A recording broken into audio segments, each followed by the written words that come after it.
Təhsil naziri Mikayıl Cabbarov narkotik vasitələrin, psixotrop maddələrin və onların prekursorlarının qanunsuz dövriyyəsinə və narkomanlığa qarşı mübarizəyə dair 2013-2018-ci illər üçün dövlət proqramının icrası ilə bağlı Təhsil Nazirliyinin tədbirlər planının təsdiqi barədə əmr imzalayıb. Nazirlikdən verilən xəbərə görə əmrdə Təhsil Nazirliyinin aidiyyatı struktur bölmələrinin, yerli təhsil idarəetmə orqanlarının və təhsil müəssisələrinin rəhbərlərinə tədbirlər planında nəzərdə tutulan tədbirlərin icrasını təmin etmək tapşırılıb. Təsdiq edilən tədbirlər planının siyahısı Nazirliyin rəsmi internet saytında yerləşdirilib.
Narkotik maddələr müxtəlif çeşidlidir. Daha çox yayılanları isə xaşxaş, tiryək, marihuana, heroin, kokain və digərləridir. Son illər kimyəvi laboratoriyalarda hazırlanan yeni sintetik narkotik maddələr meydana gəlib. Bunlar xüsusilə təhlükəlidir. Çünki birinci dəfədən adamı özünə alışdıra bilir. Narkomaniya ağ ölümdür, həyatdan üz çevirməkdir. Narkomaniya və ölüm bugün insanların təsəvvüründə sinonim sözlərə çevrilib. Müasir dövrümüzdə insanlıq üçün böyük bəla olan narkomaniya bütün dünyada geniş yayılıb. Bu bəla ilə mübarizə eləmək o qədər də asan deyil. Narkotik maddə alverçiləri uşaqların çox olduğu yerlərdə olur. Onlara həmin məhsulları təklif edirlər. Pul qazanmaq naminə onlar insanları, xüsusilə uşaqları ölümə aparan bu pis vərdişə alışdırırlar. Narkotikdən asıllıq ağır xəstəliyə, narkomaniyaya gətirib çıxarır. Narkotik maddələr insan sağlamlığına bərpa edilməz ziyan vurur, fiziki qüvvələri tükəndirir, bədənin çəkisini birdən-birə azaldır, ümumi zəhərlənmə baş verir və beləliklə də keçici xəstəliklərin sürətlə yayılmasına səbəb olur. Narkotik maddələrin bir çoxu şprislə qana ötürüldüyündən və narkoman qrupları daxilində eyni iynədən istifadə edildiyindən narkomanlar arasında bir çox xəstəliklərə tutulan insanlar çoxdur. Narkotik maddə alverçiləri heroinin tərkibinə şəkər tozu qatıb satırlar. Məhz buna görə də narkomanlarda şəkər diabeti daha çox inkişaf eləyir. Əgər tərkibində heç bir qarşılığı olmayan maddə, yəni narkotik qəbul edilərsə, bu zaman insanlar ölümə daha çox yaxın olur və onlarda beyin getdikcə zədələnməyə başlayır. Belə yaşam tərzi keçirən insanlar isə getdikcə hər hansı xəstəliklərə yoluxur. Belə halda adam düşünmək, hərəkət etmək, reaksiya vermək qabiliyyətini itirir. Danışmaq və müxtəlif əşyalardan istifadə etmək imkanından məhrum olur. Bu vəziyyət illərlə davam edə bilər. Narkotik maddələrlə ticarət böyük gəlir gətirir. Milyard dollarla qazanc əldə edən cinayətkarlar üçün bacardıqca daha çox adamı, iynəyə oturmaq daha çox gəncləri və uşaqları narkomaniyaya sövq etmək sərfəli işdir. Bir az yüngül narkotikdən başlayan insan tez bir zamanda çox təsir edici narkotiklərə alışır və müalicəsi mümkün olmayan xəstəliyə mübtəla olur. Bugün adı çəkilən pis vərdişlə mübarizə aparan narkoloji dispanserin baş həkimi Sahil İsmailov fikirlərini belə izah etdi. Narkomaniya Yunan sözü olub narko, donub qalma, maniya psixi pozğunluq. Adından məlum olduğu kimi bu xəstəlik insan cəmiyyəti üçün keyfiyyətsiz, əvəzsiz, fiziki işə meyilsiz bir xəstəlikdir. Məhz ona görə də baxmayaraq bütün dünya ictimaiyyəti narkomaniya xəstəliyi yayılmasını çalışır. Əfsuslar olsun ki, bu xəstəlik yayılmaqda davam edir. Narkotik maddələrin gənc nəsillər arasında yayılması təhlükəsini nəzərə alaraq, bir çox ölkələr narkotiksiz gələcək naminə milli proqramlar qəbul edirlər. Bu kampaniyalar kütləvi informasiya vasitələri, o cümlədən internet şəbəkəsi vasitəsilə aparılır.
Dövrümüz üçün aktual olan bir problemə toxunmağımız heç də əbəs deyil. Problemin kökləri çox dərin olduğu qədər həm də təhlükəlidir. Bu bizim gələcəyimizə, soy kökümüzə bir növ açıq-aşkar qara kölgədir. Bugün bəşəriyyətin qlobal problemlərindən biri də narkomaniyadır. Dünyada bugün narkomaniyadan əziyyət çəkən insan kütləsinin sayı milyonlarla ölçülür. Ölkəmiz də hər zaman bu cür qlobal problemlərdən yan ötə bilmir. Məlumdur ki, ölkəmizdə də narkomaniya sürətlə yayılmağa başlamışdır. Cəmiyyətimiz, dövlətimiz bununla həmişə mübarizə aparmışdır. Amma nə yazıq ki, bununla tək dövlətimiz yox, hamılıqla mübarizə aparmalıyıq. Ümumiyyətlə, narkomaniya cəmiyyətdə çox pis təsir göstərir. Bu xəstəliyə tutulmuş şəxslər tədricən özlərini cəmiyyətdən təcrid edirlər. Bu da onların ətrafdakı insanlara münasibətini dəyişir. Eləcə də ətrafdakı insanların onlara olan münasibəti dəyişir. Belə insanlara cəmiyyətin hər təbəqəsində rast gəlmək olar. Onların işlədiyi sahələrdə həm problem yaradır, həm də problemlərlə qarşılaşırlar. Narkotikaya yoluxmuş insan öz tələbatını ödəmək üçün hər vasitəyə əl atır. Oğurluq edir, adam öldürür, müxtəlif cinayətlər törədir. Belə insanları öz təsiri altına salmaq, onlardan istifadə etmək daha çox asandır. Belə insanların əməllərindən isə ən çox yaxınları, cəmiyyətimiz, dövlətimiz əziyyət çəkir. Ailəsinə maddi, mənəvi və fiziki ziyan vurur.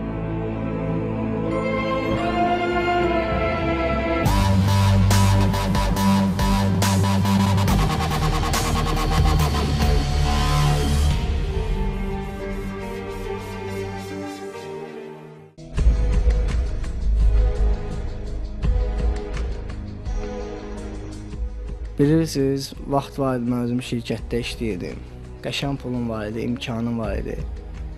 Yaşadığım yerdə uşaqlar gördülər ki, yəni mənim pulum var. Başladılar mənimlə dostluq eləməyə. Sən demə, onlar mənim özümə görə yox, mənim puluma görə mənə tanıyırlarmış. Yəni bir günlərim oturtdular mənə şeyə, masaya, tiryəyə öyrəşdirdilər. Sonra dedilər ki, bundan daha yaxşısı var, iynə. Mən də deşdim damara da elə, o deşməklə özümü bədbəxt elədim. Yəni, ailəli idim, yoldaşımdan boşandım, uşaqlarım başsız qaldı. Elə bir uşağım da şikəsdir. Yəni, təkcə öz həyatımı yox, elə o uşaqların həyatını korladım. Bir ailəni korladım. İndi də bayıra çıxıram, yəni insanlar məndən uzaqlaşır. Elə bilirlər ki, durub pul istəyirəm. Yox, yəni Allahdan kömək istəyirəm ki, inşallah düzəlim mən özüm. Yəni, düzgün yola qayıdım. Məsləhətli yol deyil, həqiqətən. Çıxacaq cəmiyyət arasında hamı sizdən uzaqlaşacaq. Yəni, necə məndən indi qaçırlar hamısı, çıxıram bir abur oluram. Vallahi düzgün. Yəni, üzüm qızarır, baxıram buna da. Yəni, hamı qaçır, elə bir ki, bu insan deyiləm də mən də.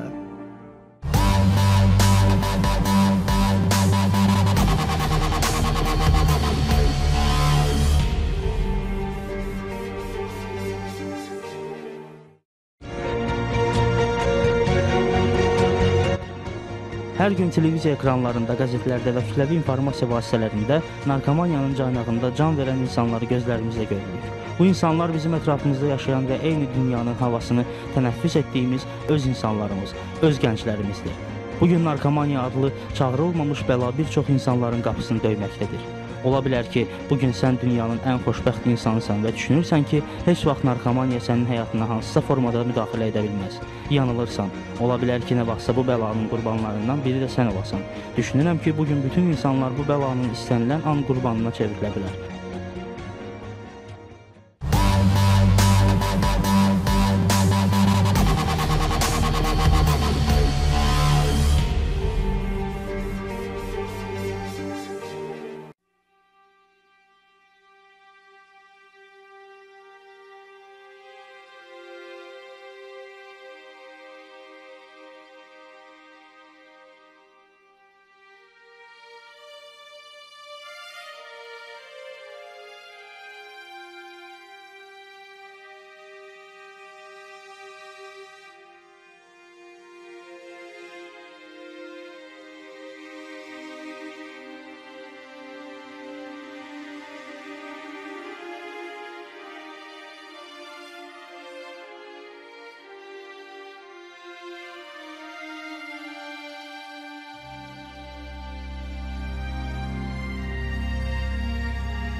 olun.